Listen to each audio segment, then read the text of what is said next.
Hello everyone, मैं मुकेश यादव आपका स्वागत करता हूं क्लासली प्लेटफॉर्म पे। आज हम मैथ में एक नया टॉपिक स्टार्ट करने जा रहे हैं जो है हमारा एलसीएम और एचसीएफ। एलसीएम और एचसीएफ से हर साल आपके प्रतियोगी परीक्षा में आरआरबी, एनटीपीसी और ग्रुप डी में 1 से 2 क्वेश्चन जरूर आते हैं और बहुत ही सिंपल सा टॉपिक है और बहुत ही सिंपल क्वेश्चन आपके एग्जाम में आते हैं। तो बस हम इसका बेसिक्स पढ़ेंगे अभी आज की क्लास में कि किस तरह से हम एलसीएम निकालते हैं, एलसीएम का मतलब क्या होता है, एचसीएफ हम किस तरह से निकालते हैं, एचसीएफ का मतलब क्या होता है। इन सब सारी चीज़ों पे आज हम डिस्कशन करेंगे और 1-2 क्वेश्चंस लगाएंगे और नेक्स्ट क्लास में इसमें हम सारे क्वेश्चन लगवाएंगे जो आपके आरआरबी, एनटीपीसी और ग्रुप डी परीक्षाओं में पूछे गए हैं। तो सबसे पहले हम स्टार्ट करते हैं कि एलसीएम क्या होता है। एलसीएम अगर हम बोलें तो क्या होता है, ये लीस्ट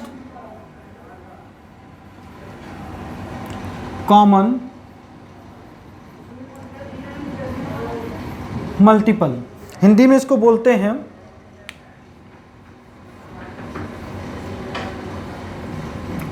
लघुत्तम समापवर्तक। ठीक है, एलसीएम को हम क्या कहते हैं, लीस्ट कॉमन मल्टीपल बोलते हैं या तो लघुत्तम समापवर्तक बोलते हैं।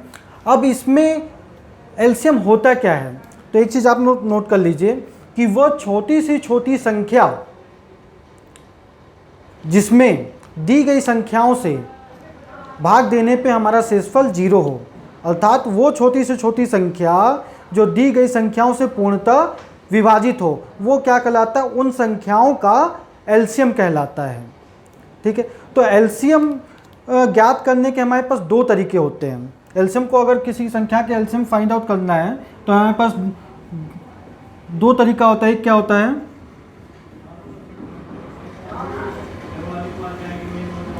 एक क्या होता है, भागफल विधि होता है और एक होता है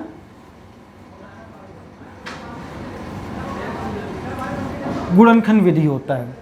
तो पहले हम इन दोनों के बारे में डिस्कस करेंगे। तो पहले हम देखते हैं भागफल विधि से हम कैसे एलसीएम निकालते हैं, उसके बाद हम देखेंगे गुणनखंड विधि से हम कैसे एलसीएम निकालते हैं। तो ज़्यादा जो आसान होता है वो हमारा भागफल आसान होता है भागफल विधि से। तो मैं सजेस्ट यही करूँगा कि पेपर में जब भी आप क्वेश्चन सॉल्व करें तो भागफल विधि से ही आप क्वेश्चन को सॉल्व करें। तो चलिए एक सिंपल सा एक लेते हैं हम कि मान लीजिए हमारे पास कोई संख्या दी हुई है, संख्या हमारे पास है 24, 30 और 40। इसका हमें क्या ज्ञात करना है, हमें इसका एलसीएम फाइंड आउट करना है। तो एलसीएम फाइंड आउट करना हमें किससे फाइंड आउट करना है, भागफल विधि से ज्ञात करना है। तो भागफल विधि से ज्ञात करने के लिए हम क्या करते हैं, जो तरीका है वो ध्यान से देखिएगा आप।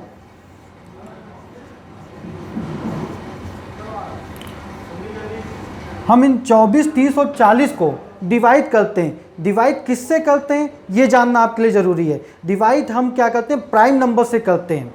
मैंने डिविजिबल नंबर सिस्टम में आपको पढ़ाया था कि प्राइम नंबर क्या होता है। प्राइम नंबर वो नंबर होते हैं जो या तो खुद से डिवाइड होते हैं या तो 1 से, और किसी नंबर से डिवाइड नहीं होते। तो प्राइम नंबर हमारे कौन कौन से होते हैं, 2 होता है। सबसे छोटा प्राइम नंबर हमारा क्या होता है, 2 होता है। उसके बाद क्या होता है, 3, फिर 5, फिर 7, फिर 11, फिर 13, फिर 17। ये सब हमारे क्या हैं, प्राइम नंबर हैं। तो जब हम डिवाइड करना स्टार्ट करते हैं तो सबसे छोटे प्राइम नंबर से स्टार्ट करते हैं। अगर छोटे वाले प्राइम नंबर से जा रहा है पहले हम उसका यूज़ करेंगे, फिर उससे बड़ा प्राइम नंबर लेंगे, फिर उससे बड़ा प्राइम नंबर लेंगे। तो हम देखेंगे अगर 2 से हम डिवाइड करना है हमें तो 24 डिवाइड हो जाएगा। 24 कितनी बार में जाएगा आपका, 12 बार में जाएगा, 12 दूना 24। 30 कितनी बार में जाएगा आपका, 15 बार में जाएगा, 15 दूना 30। 40 कितनी बार में जाएगा आपका, 20 बार में जाएगा। अब फिर हम इसमें देखेंगे कि भाई ये 2 से अभी भी डिवाइड हो सकता है, तो हाँ भाई ये डिवाइड हो सकता है। फिर हम 2 से डिवाइड करेंगे इसको, तो 2 से डिवाइड करेंगे तो कितनी बार में जाएगा, ये 6 बार में जाएगा। ये 15 नहीं जा सकता, 2 से डिवाइड नहीं हो सकता, इसको हम 15 को उसी तरह लिख देंगे। 20 डिवाइड हो सकता है 2 से, हाँ कितनी बार हो जाएगा, 10 बार हो जाएगा। अभी भी देखिए 2 से डिवाइड हो सकता है, तो हम 2 से फिर से डिवाइड करेंगे इसको। अब ये 6 है, 3 दूनी 6, फिर ये 15 हम उसी तरह कर देंगे और ये 5 आ जाएगा। अब देखेंगे हम भाई यहाँ पे 3 आए, यहाँ पे 15 आए, यहाँ पे 5 आया। ये 2 से अब क्या होगा, डिवाइड नहीं होगा। तो अब हम इससे बड़ी प्राइम नंबर देखेंगे। बड़ी प्राइम नंबर क्या है हमारे पास, 3 है। अब देखेंगे भाई 3 से ये डिवाइड हो सकता है, तो हाँ भाई 3 से डिवाइड हो सकता है, तो हम 3 से डिवाइड करेंगे। 3 ये एक बार में जाएगा, 15 कितनी बार में जाएगा, 5 बार में जाएगा, और 5 तो जाएगा नहीं तो हम 5 को उसी तरह से उतार देंगे। अब हम चेक करेंगे कि भाई ये 3 से जाएगा, तो आप कहोगे कि नहीं जाएगा। तो अब अगली प्राइम संख्या क्या है हमारे पास, 5 है। तो हम किससे डिवाइड करेंगे, अब इसको 5 से डिवाइड करेंगे। 5 से डिवाइड करने के बाद हमारे पास सब पूरी तरह से डिवाइड होगा। हमें तब तक ये प्रोसेस करना है जब तक पूरा 1 1 1 ना आ जाए। तो पहले ये चीज़ ध्यान रखनी है आपको, हमेशा आप कोशिश कीजिए कि सबसे छोटे प्राइम नंबर से स्टार्ट करें और फिर बढ़ते हुए क्रम में प्राइम नंबर का यूज करें। जो संख्या डिवाइड नहीं हो रही है उसको उसी तरह से उतार देंगे और बाकी सारी संख्याओं को हम डिवाइड कर देंगे। तो अब इसके बाद हमें क्या करते हैं, हम इनमें मल्टीप्लाई कर लेते हैं। तो ये क्या हो जाएगा, 2 गुणे 2 गुणे 2 गुणे 3 गुणे 5, यही है। 3 बार 2 है, फिर 3 है 5, मल्टीप्लाई कीजिए, क्या जगह ये आ गया 8, 5 तिहाई 15, 15 थे 120। तो हमारा एलसीएम क्या है इन संख्याओं का, 120 आया। ये बात क्लियर है। मैंने क्या बोला कि जो ये भागफल विधि से करना हम सिखा रहे हैं। भागफल विधि में हम सिंपल सा इस तरह से लिख लेंगे और हम सबसे छोटे प्राइम नंबर से हम स्टार्टिंग करेंगे, स्टार्ट करते उसको डिवाइड करते जाएंगे और तब तक डिवाइड करेंगे जब तक हमारा 1 नहीं आ जाता। और जब 1 आ जाता है तो हम सारी संख्याओं का क्या करते हैं, जिन प्राइम नंबर का जितनी बार हमने उपयोग किया हुआ है उनको हम क्या कर लेंगे, मल्टीप्लाई कर लेंगे। मल्टीप्लाई करने पर हमारा आंसर क्या आ रहा है, 120 आ रहा है। ठीक है, ये हमारा कौन सा विधि हो गया, भागफल विधि। अब हम इसका देखते हैं गुणनखंड विधि हम कैसे यूज करते हैं। ठीक है, अब गुणनखंड विधि से भी हम इसको एक बार कर लेते हैं।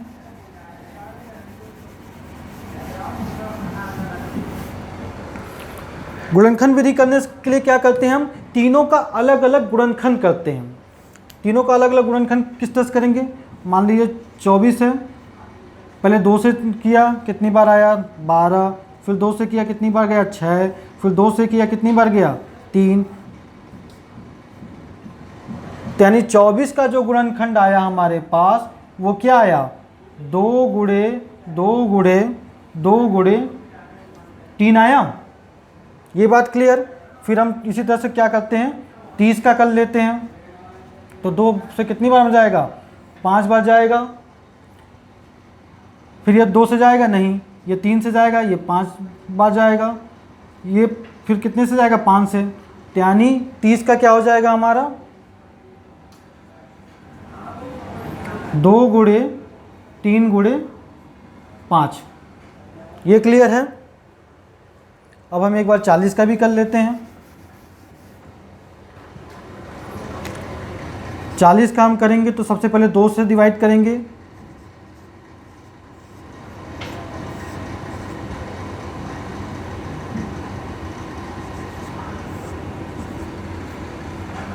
तो 40 को हम क्या लिख सकते हैं, 2 गुणे 2 गुणे 2 गुणे 5 लिख सकते हैं हम। ठीक है, अगर मैं इसको इस तरह से लिखूं तो कोई प्रॉब्लम है। 2 कितनी बार है, यहाँ पे 3 बार है, तो 2 की घाते 3 लिख दिया मैंने, और गुणे 3 की घाते हमने 1 लिख दिया। क्लियर। अगर इसको भी हम वही करें तो भाई 2 एक ही बार है, 3 हमारा क्या है 1 बार है, 5 भी हमारा क्या है 1 बार है। ठीक है, यहाँ पे 2 कितनी बार है, यहाँ पे 2 3 बार है, 5 कितनी बार है हमारा 1 बार है। अब हम क्या करते हैं, जो हमारा एलसीएम होता है इस केस में 2 3 5, 2 की जो सबसे बड़ी घात होगी उसको हम ले लेते हैं। तो यहाँ 2 की घात 3 है, यहाँ 2 की घात 1 है, यहाँ 2 की घात 3 है। तो 2 की सबसे बड़ी घात कौन है हमारी, 3 है। तो हमने यहाँ पे 3 ले लिया। अब देखेंगे 3 में 3 की सबसे बड़ी घात हमें क्या मिल रही है, यहाँ पे भी 1 है, यहाँ पे भी 1 और यहाँ पे तो है ही नहीं। तो 3 की सबसे बड़ी घात क्या है हमारे पास, 1 है। तो हमने 1 ले लिया। और फिर अब अगला प्राइम नंबर क्या है हमारा, 5 है। 5 की सबसे बड़ी घात क्या है हमारे पास, 1 ही है। तो हमने उसको 1 ले लिया। तो ये कितना आ जाएगा, सेम वही हो जाएगा 120।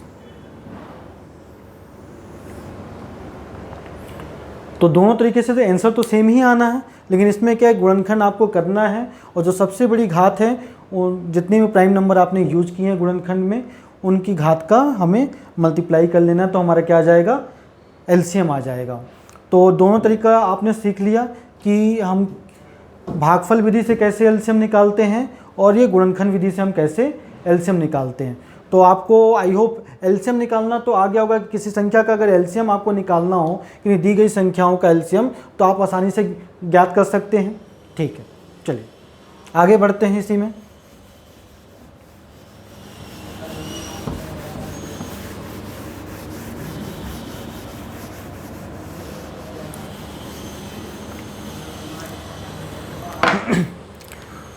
अगर मैं मान लो आपको ये संख्या देता हूँ 3, 5, 3 और 5 का एलसीएम क्या होगा, 3 और 5 का एलसीएम क्या होगा, तो आपने क्या किया, भागफल मेथड अपनाया।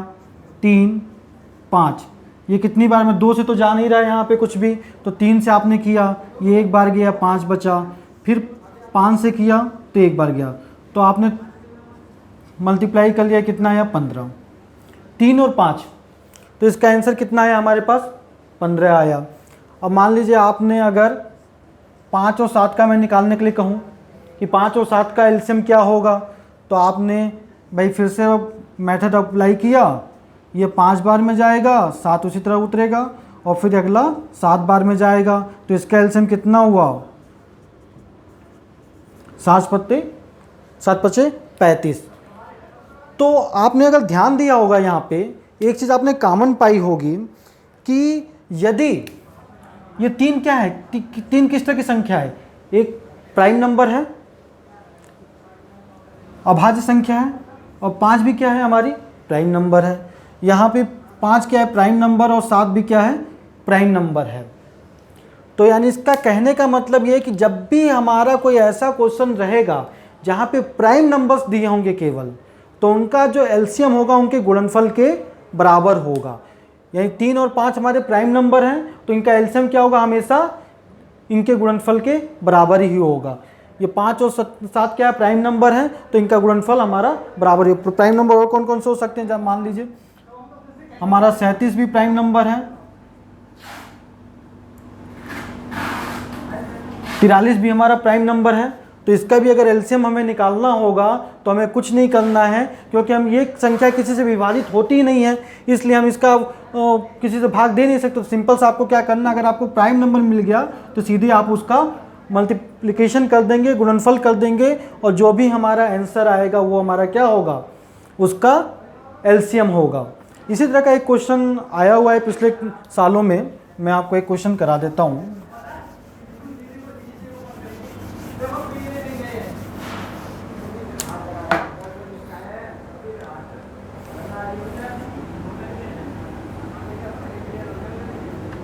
क्वेश्चन है,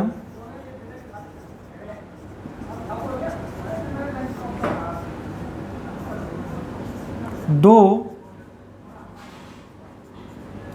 अभाज्य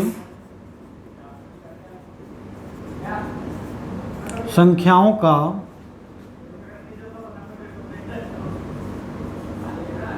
गुणनफल 35 है, तो संख्याओं का एलसीएम क्या होगा। ऑप्शन में दिया हुआ है 40, 120, 1 और 35। ये हमारा क्वेश्चन है कि दो अभाज्य संख्याएं हैं जिनका गुणनफल क्या है, हमारा 35 है, तो संख्याओं का एलसीएम क्या होगा। तो सिंपल सी चीज़ है, यहाँ पे क्या कह रहा है कि दो अभाज्य संख्याएं हैं, तो मैंने कहा अगर कभी भी अभाज्य संख्याओं का एलसीएम निकालना हो तो एलसीएम किसके बराबर होता है, उन अभाज्य संख्याओं के गुणनफल के बराबर होता है। तो गुणनफल इनका क्या है, गुणनफल हमारा कितना दिया हुआ है, 35 दिया हुआ है, तो इसका मतलब वो 35 के बराबर ही होगा, यानी ऑप्शन ए भी हमारा नहीं हो सकता, बी भी नहीं हो सकता, सी भी नहीं हो सकता, यानी ऑप्शन डी हमारा सही है। ये काफ़ी इंपॉर्टेंट क्वेश्चन है। इस तरह का क्वेश्चन एक बार कई बार आ जाता है पेपर में और बच्चों को समझ में आता है कि हमारे पास संख्या दी ही नहीं है तो हम उसका एलसीएम कैसे निकालेंगे। तो आपको ये चीज़ याद रखनी है, ये पॉइंट याद रखना है कि जब भी अभाज्य संख्याओं का एलसीएम निकालने की बात करें तो उसका एलसीएम क्या होगा, उन अभाज्य संख्याओं के गुणनफल के बराबर होगा। तो इस क्वेश्चन को आप जरूर नोट कर लीजिए, क्योंकि ये काफ़ी इंपॉर्टेंट पॉइंट है आपका कि दो अभाज्य संख्याओं का गुणनफल उनके एलसीएम के बराबर होता है। ये चीज़ क्लियर हो गई आपको। चलिए आगे बढ़ते हैं।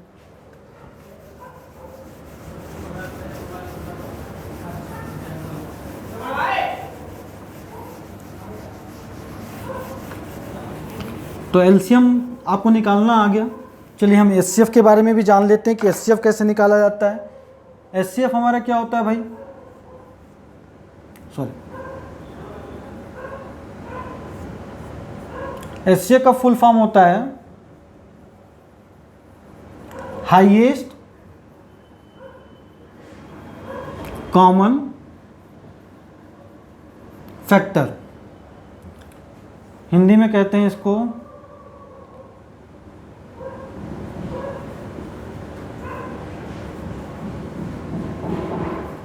महत्तम समापवर्तक।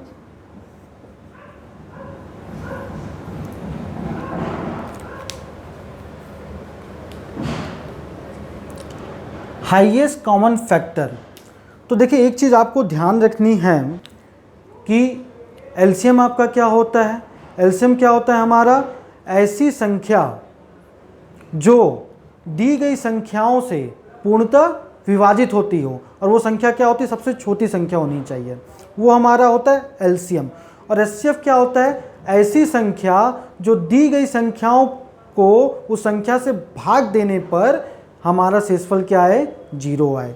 यानी अगर हम ये कहें कि अगर कोई नंबर दिया हुआ है,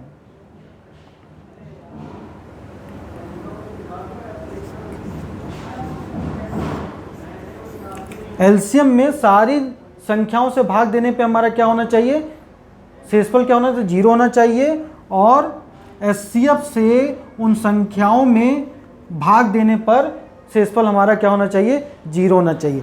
ये पॉइंट अगर आपने समझ लिया तो जो भी क्वेश्चंस आते हैं ना कि सबसे बड़ी संख्या कौन होगी जो इनसे डिवाइड हो, सबसे छोटी संख्या कौन होगी जो इनसे विभक्त हो पूर्णतः, तो ये क्वेश्चन आपको समझने में बड़ा आसानी होगी कि किन क्वेश्चंस में आपको एलसीएम लेना है और किस क्वेश्चन में आपको एचसीएफ लेना है। क्योंकि बहुत सारे बच्चे इस कन्फ्यूजन में रहते हैं, जब भी क्वेश्चन आता है उनके पास तो वो ये नहीं समझ पाते हैं कि इस क्वेश्चन में हमें एलसीएम लेना है कि इस क्वेश्चन में हमें एचसीएफ लेना है। वो आपको केवल क्वेश्चन पढ़ के ही समझ में आएगा कि क्वेश्चन में क्या कह रहा है। अगर क्वेश्चन में कह रहा है कि ऐसी संख्या ज्ञात कीजिए जो दी गई संख्याओं से पूर्णतः विभाजित हो जाए, तो उसमें हमें क्या निकालना होगा, एलसीएम निकालना होगा।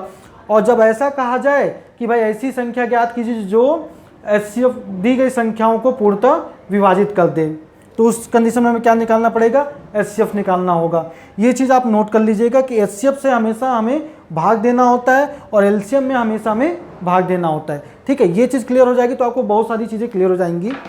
तो आगे बढ़ते हैं। इसमें अगर मैं एचसीएफ निकालने की बात करूं तो इसमें भी 2 मेथड हैं। एक क्या है, भागफल विधि है, और दूसरा क्या है, गुणनखंड विधि है।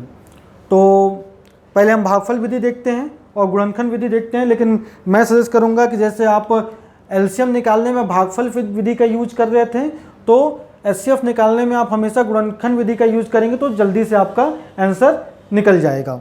ठीक है, तो चलिए हम भागफल विधि से एचसीएफ निकालना देखते हैं।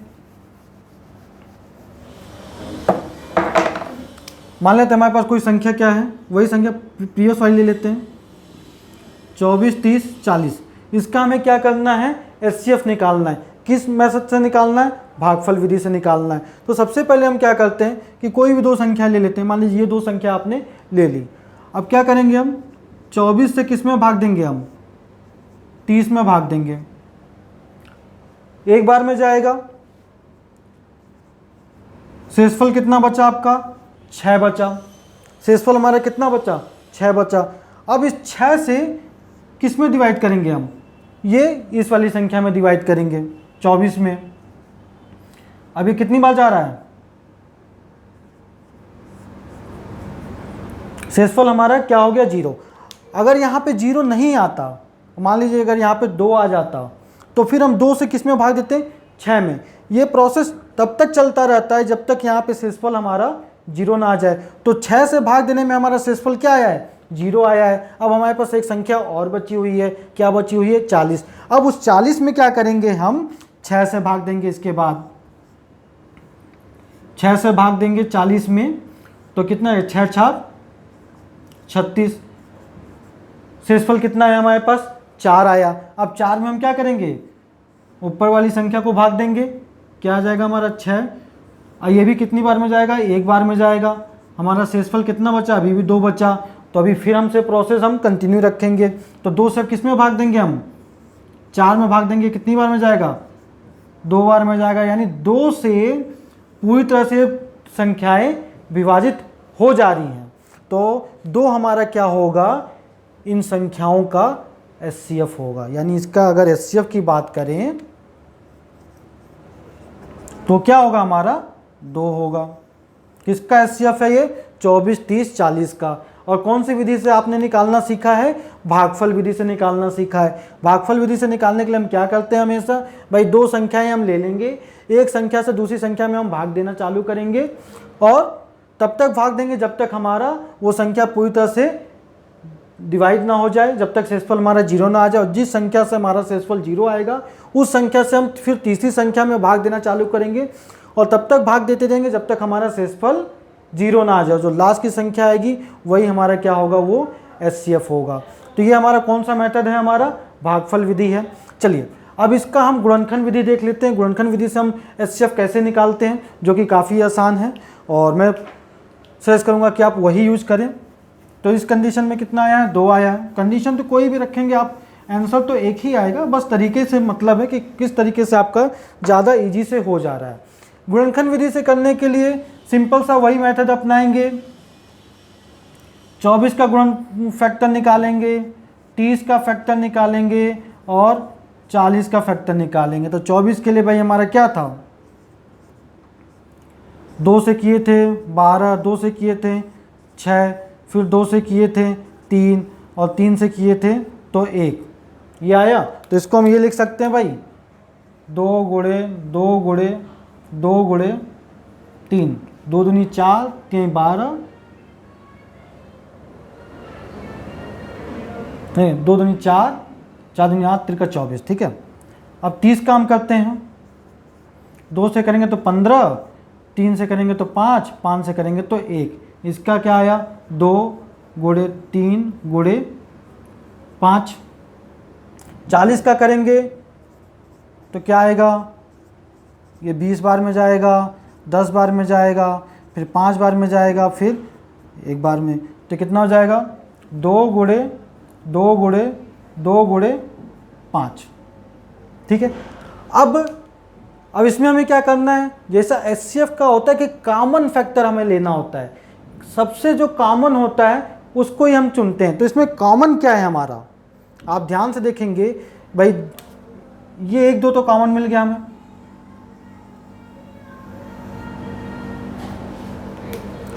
एक जोड़ा तो हमें मिल गया। अब इस दूसरे 2 के लिए देखेंगे तो भाई यहाँ तो 2 नहीं है, यहाँ है, यानी हम इसको नहीं ले सकते हैं, यानी 2 अब हम ले नहीं सकते। 3 की बात करें, 3 यहाँ पे है, यहाँ पे है, लेकिन यहाँ पे हमारा नहीं है, तो इसलिए हम 3 नहीं ले सकते। और 5 की बात करें तो 5 हमारा यहाँ है, लेकिन यहाँ पे नहीं है, तो इसलिए हम 5 को भी नहीं ले सकते। तो हमारा एचसीएफ क्या आ जाएगा,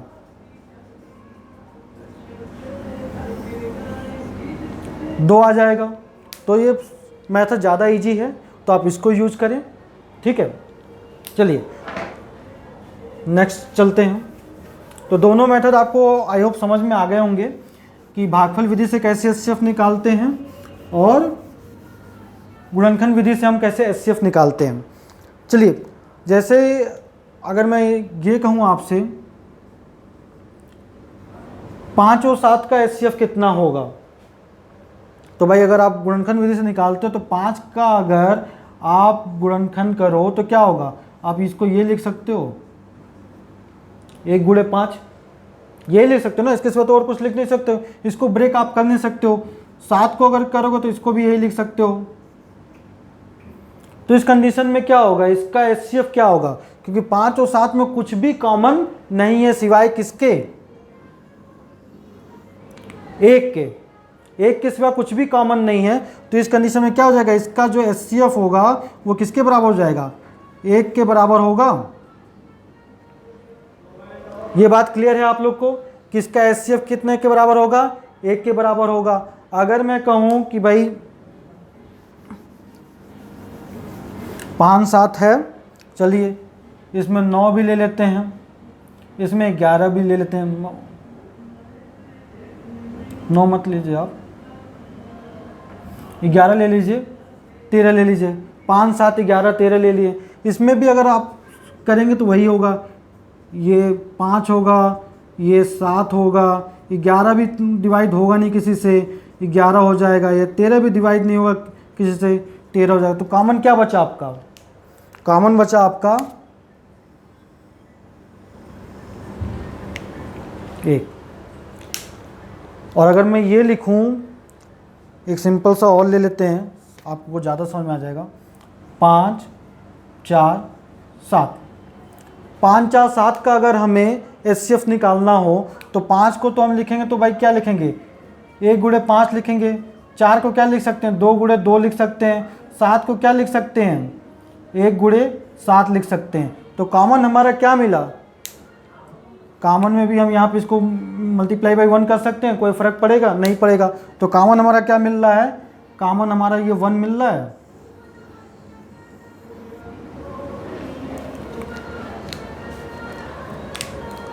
तो मेरा कहने का मतलब बस इतना था, जब मैंने एलसीएम में बताया था कि जब भी अभाज्य संख्या आएंगी तो जो एलसीएम होगा उनके गुणनफल के बराबर होगा हमेशा। और जब एचसीएफ की बात करेंगे, जब भी अभाज्य संख्याएं आएंगी, 5 क्या है आपकी अभाज्य संख्या है, 7 भी आपकी क्या है अभाज्य संख्या है, 5 7 11 13 ये सारी क्या है अभाज्य संख्या है। तो एचसीएफ में कहीं पे भी अगर आपकी अभाज्य संख्या आ गई तो उस केस में उसका जो एचसीएफ होगा वो हमेशा क्या होगा, 1 के बराबर होगा। तो ये चीज़ आपको नोटिस करनी है कि भाई कोई भी संख्या अगर दी गई है, अगर उसमें कोई प्राइम नंबर आ जाता है जो किसी से डिवाइड नहीं होता, तो भाई कॉमन तो फिर हर केस में 1 ही मिलेगा, 1 के सिवा कॉमन कुछ मिल ही नहीं सकता। तो जब भी प्राइम नंबर आएंगे तो उस केस में हमारा जो एचसीएफ होगा वो हमारा क्या होगा, 1 के बराबर होगा। ठीक है, ये बात क्लियर। चलिए नेक्स्ट चलते हैं। आई होप ये समझ में आ गया होगा आपको। चलिए, ये तो नंबर्स के फॉर्म में थे एचसीएफ एलसीएम, लेकिन यदि भिन्न के रूप में अगर आपके पास संख्याएं दी हुई हों तो उस केस में हम एलसीएम और एचसीएफ कैसे निकालते हैं। मान लीजिए हमारे पास भिन्न में एक संख्या, मान लीजिए हमारे पास एक संख्या दी हुई 2/3, 5/6 और 4/5। इसका हमें क्या निकालना है, हमारे पास एलसीएम निकालना हो या हमें एचसीएफ निकालना हो, तो इसका एचसीएफ और एलसीएम हम कैसे निकालते हैं ये भी एक बार सीख लेते हैं, क्योंकि आज की क्लास में बस हमें सीखना है कि हम निकालते कैसे हैं। प्रैक्टिस तो हमें अगले क्लास में करनी है। अगर इस तरह का जब भी क्वेश्चन आए कि भिन्न के फॉर्म में आपके पास दिया रहे, तो सिंपल सा जो फॉर्मूला है कि अगर जब आपको एलसीएम निकालना होगा तो अब भाई आप कोई भी अगर ये एक्स वाई के फॉर्म में है तो इसको क्या आप लोग कहते हो, अंश कहते हो, और इसको क्या कहते हो, हर कहते हो। ये क्या कहते हैं, नॉमिनेटर, और ये क्या कहलाता है, डिनोमिनेटर।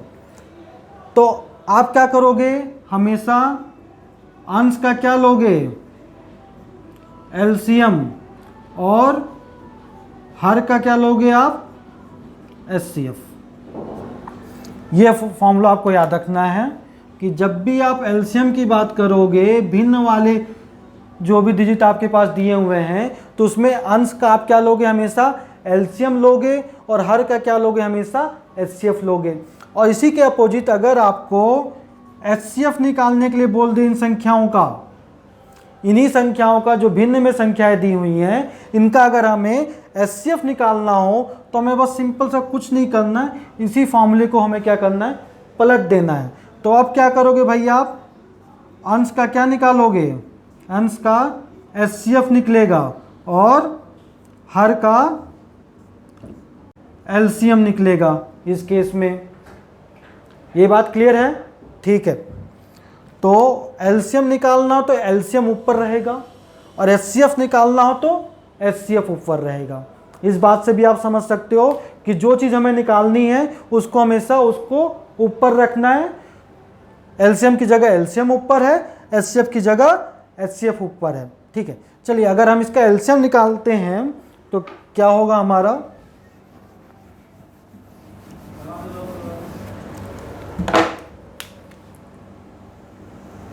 इस भाग में हम एलसीएम निकाल लेते हैं, इस भाग में एचसीएफ निकाल लेते हैं। तो हमारे पास संख्या दी हुई है 2, 5, 4, 2/3, 5/6 और 4/5।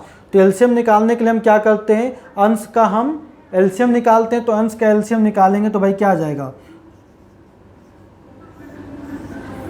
ये 2 बार में आप काटोगे तो ये 1 बार में जाएगा, ये 5 का 5 वैसे रहेगा, ये 2 रहेगा, फिर 2 बार में आप लेके जाओगे,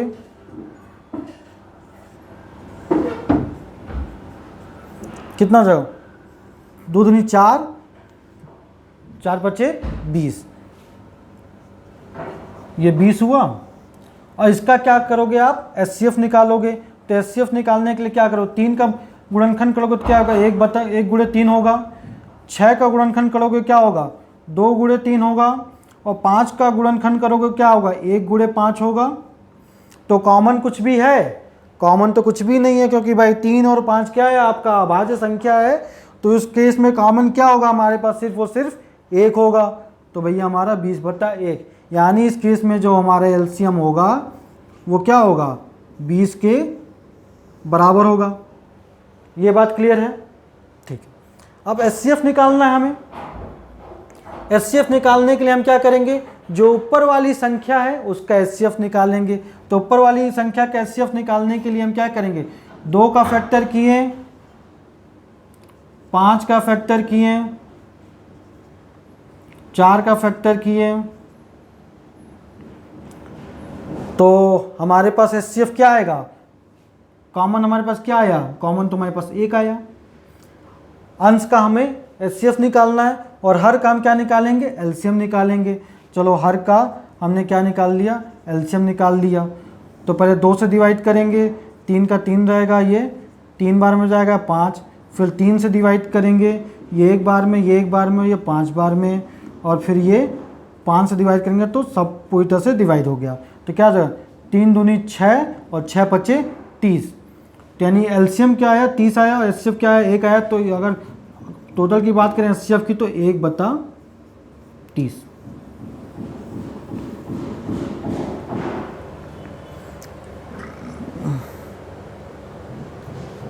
ये क्लियर है? एलसीएम निकालने के हमने क्या किया, अंश का एलसीएम निकाला और हर का एचसीएफ निकाला। और अगर एचसीएफ निकालना है, ये कंडीशन तभी है जब हमारा जो नंबर जो है ना इस फॉर्म में दिया हो। अंश का हमें क्या निकाला, एचसीएफ निकाला, एचसीएफ 1 आया। और हर का हमारे पास क्या हुआ, हमने क्या निकाला, एलसीएम निकाला, एलसीएम 30 आया। तो टोटल जो आंसर आया हमारा 1/30 आया। अब मान लीजिए कभी कभी एग्जामिनर कुछ इस तरह का क्वेश्चन दे दे आपके पास कि मान लीजिए यही संख्या दी हुई है, आपको कहे यहाँ पे एक और शब्द जोड़ दे 7। तो आप कहोगे कि भाई 3 तो हमारे पास भिन्न के रूप में दिए हुए हैं और एक हमारे पास भिन्न के रूप में नहीं दिया हुआ है। इस कंडीशन में क्या करोगे, कुछ नहीं करना है आपको, बस इसको 7 को 7/1 लिख लेना और बाकी सारा प्रोसेस आप उसी तरह से अप्लाई करोगे। एलसीएम निकालना है तो एलसीएम वाला मेथड यूज़ करोगे, एचसीएफ करना है तो एचसीएफ वाला फॉर्मूला यूज़ करोगे, जो भी फॉर्मूला मैंने आपको बताया। और बाकी मेथड आप, मैं तो कहूँगा कि भाई एलसीएम के लिए भागफल विधि का यूज़ करो और एचसीएफ के लिए आप गुणनखंड विधि का यूज़ करो। बाकी आपकी इच्छा, आपको जो ईजी लगता है आप वो कर सकते हैं। ठीक है, चलिए कुछ और कंसेप्ट के बारे में हम बात करते हैं। काफ़ी मेन कंसेप्ट है, नोट कर लीजिएगा।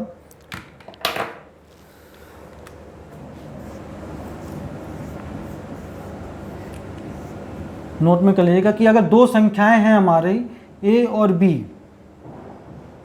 उनका जो गुणनफल होता है, ये दो संख्याएं हमारी दी हुई हैं a और b का जो गुणनफल होता है वो उसके एलसीएम और एचसीएफ के गुणनफल के बराबर होता है। इस पे बहुत सारे क्वेश्चन हर साल पूछे जाते हैं अलग अलग परीक्षाओं में। बस क्वेश्चन थोड़ा सा घुमा के दे देता है, बस इतना ही करता है, सीधे ना दे के थोड़ा सा घुमा देता है, लेकिन अल्टीमेटली फॉर्मूला आपको यही यूज करना होता है कि अगर कोई दो संख्याएं दी हुई हैं, उनका जो गुणनफल होता है वो उनके एलसीएम और एचसीएफ के गुणनफल के बराबर होता है। तो ये आप नोट कर लें, काफ़ी इंपॉर्टेंट फॉर्मूला है। ठीक है, ये क्लियर है आप लोग को, नोट कर लीजिए।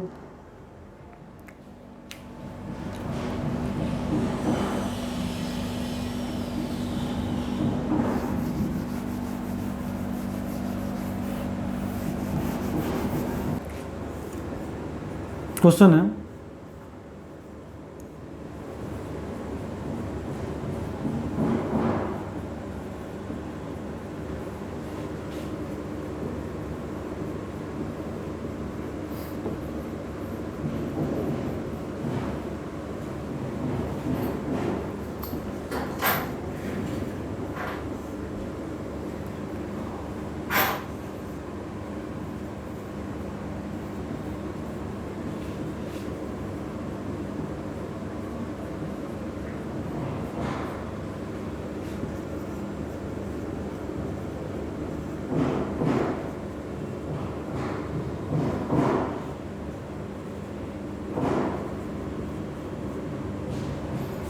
तो क्वेश्चन है हमारा क्या है, वो छोटी से छोटी की संख्या ज्ञात कीजिए जिसमें 18, 20 और 30 से भाग देने पर वह पूर्णतः विभाजित हो जाए। तो हमें ऐसी संख्या ज्ञात करनी है जिसमें 18 और 20 30 से भाग दें तो संख्या क्या हो हमारी, पूर्णतः विभाजित हो जाए। तो एक चीज़ मैंने आपको समझाया था, एक concept LCM divided by number और नंबर डिवाइडेड बाई एचसीएफ। अब यहाँ पे देखिए क्वेश्चन में क्या है, कैसी संख्या ज्ञात करना है। कभी कभी इस क्वेश्चन को घुमा के कहता है भाई 4 अंकों की बड़ी संख्या ज्ञात कीजिए, 5 अंकों की वो बड़ी संख्या ज्ञात कीजिए। अब इसमें क्या करें, जिसमें 18, 20, 30 से भाग देने पर, यानी भाग हम किससे दे रहे हैं, दिए हुए नंबरों से दे रहे हैं। तो दिए हुए नंबरों से अगर हम भाग दे रहे हैं तो हमेशा किस में हम भाग देते हैं, वो एलसीएम में भाग देते हैं ना। ये मैंने आपको बताया था कि एलसीएम में भाग देना होता है और एचसीएफ से हम क्या करते हैं, भाग देते हैं। तो इस कंडीशन में हम क्या करेंगे, एलसीएम निकालेंगे कि एचसीएफ निकालेंगे। इस कंडीशन में हम क्या निकालेंगे, एलसीएम निकालेंगे। तो इन सबका अगर एलसीएम हम निकालें तो क्या आ जाएगा, 18, 20, 30 का एलसीएम निकालें तो 2 बार में करेंगे तो ये कितना आ जाएगा, 9 आएगा, ये 10, ये 15, फिर एक बार 2 बार से जाएगा, 2 से ये 5 आ जाएगा, ये 15, फिर इसको 3 से करेंगे, ये 3 बार में जाएगा, ये 5, फिर 3 से करेंगे और फिर 5 से करेंगे। क्या है, 2 दूनी 4, 3 त्रिका 9, 5 45, 45 गुणे 4 आपका क्या आया, 180 आया। यानी वो संख्या हमारी क्या होगी, वो संख्या हमारी क्या होगी, 180। 180 में इन संख्याओं से अगर हम भाग देंगे तो पूर्णतः क्या हो गई, विभाजित हो जाएगी। कैसे देखें, चेक भी कर सकते हैं।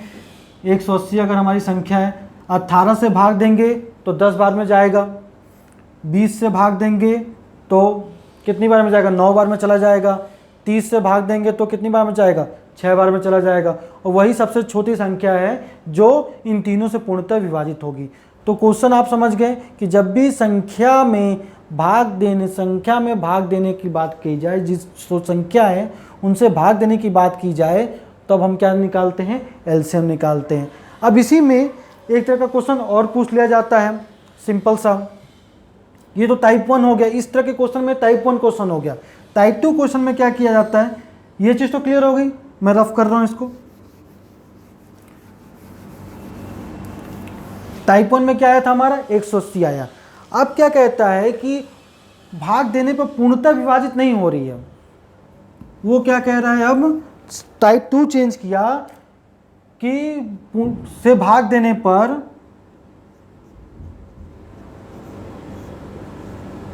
प्रत्येक बार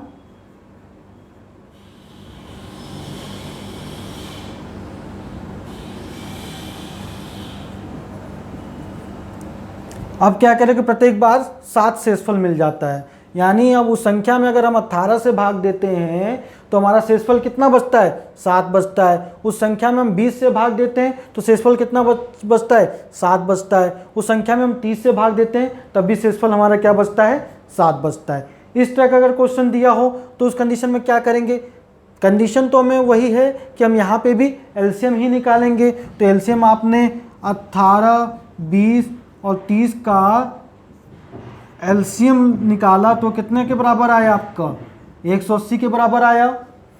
अब क्या कह रहा है कि शेष बच रहा है, कितना बच रहा है, 7 शेष बच रहा है ना, तो बस उस 7 को क्या करना है आपको, हमेशा इसमें ऐड कर देना है।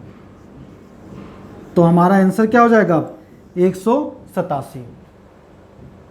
187 हमारा आंसर हो जाएगा। चेक भी कर सकते हैं, अगर 20 से डिवाइड करेंगे तो 20 से 9 बार में तो 180 आ जाएगा, 7 हमारा तब भी शेष बचेगा। देखिए 18 से आप डिवाइड किए 187 को, ये 10 बार में जाएगा तो आपने 180 किया, 7 शेषफल बचा।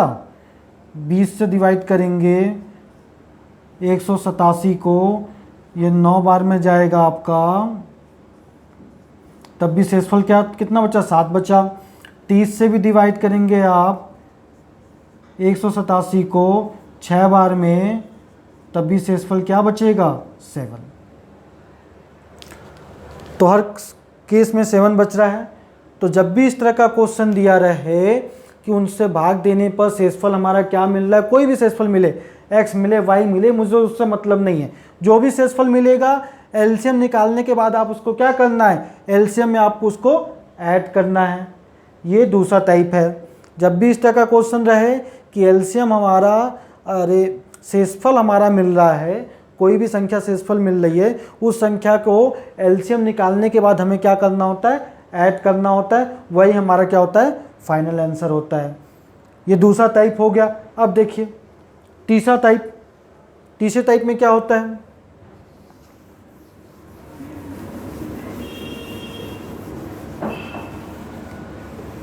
तीसरे टाइप में ऊपर की 2 लाइन वही रहेगी। अब क्या कहता है, भाग देने पर, क्या बोलेगा, भाग देने पर क्रमशः 15, 17, 27 शेषफल मिले। अब क्वेश्चन ये है कि वो छोटी से छोटी संख्या ज्ञात करनी है जिस संख्या में 18 से अगर हम भाग दे रहे हैं तो शेषफल हमें क्या मिल रहा है, 15 मिल रहा है। 20 से हम भाग दे रहे हैं तो शेषफल हमें क्या मिल रहा है, 17 मिल रहा है। 30 से भाग दे रहे हैं तो शेषफल हमारा क्या मिल रहा है, 27 मिल रहा है। इस तरह का भी क्वेश्चन आता है। ये क्वेश्चन तीसरे टाइप का है इसी तरह में। अब इस कंडीशन में क्या करते हैं, इस कंडीशन में भी हमें एलसीएम ही निकालना है। तो एलसीएम हमारा क्या था, एलसीएम ऑफ 18, 20, 30 कितना आया था हमारा, 180 आया था। यहाँ तक तो एक स्टेप आपका कंप्लीट हो गया कि भाई इतना तो हमने निकाल दिया, लेकिन इसके आगे आंसर कैसे निकलेगा। कई बार तो 180 दे दिया रहता है ऑप्शन में, अब तुरंत 180 मार देते हो आंसर में, गलत हो जाता है। अगर आप ध्यान से इस तरह के जब भी क्वेश्चन आएगा, कोई भी क्वेश्चन आप देखेंगे, एक चीज़ आप जरूर नोटिस करेंगे, जो इन संख्याओं और शेषफल का जो डिफरेंस होता है हमेशा क्या होता है, समान होता है। इसका डिफरेंस देखेंगे कितने का डिफरेंस है, 3 का डिफरेंस है। यहाँ पे भी डिफरेंस देखेंगे कितने का है, 3 का है। यहाँ पे भी जो डिफरेंस देख रहे हैं वो कितने का है, 3 का है। इस तरह के जितने भी क्वेश्चन आएंगे, अगर उनका डिफरेंस बराबर है तो आपको सिंपल सा क्या करना है कि ये 3 से अब आपको मतलब है, ये शेषफल से आपको मतलब नहीं रखना है, 3 से मतलब है। 3 को अब क्या करेंगे, इसमें से हम माइनस करेंगे, ये चीज़ आपको याद रखनी है, इससे माइनस करेंगे।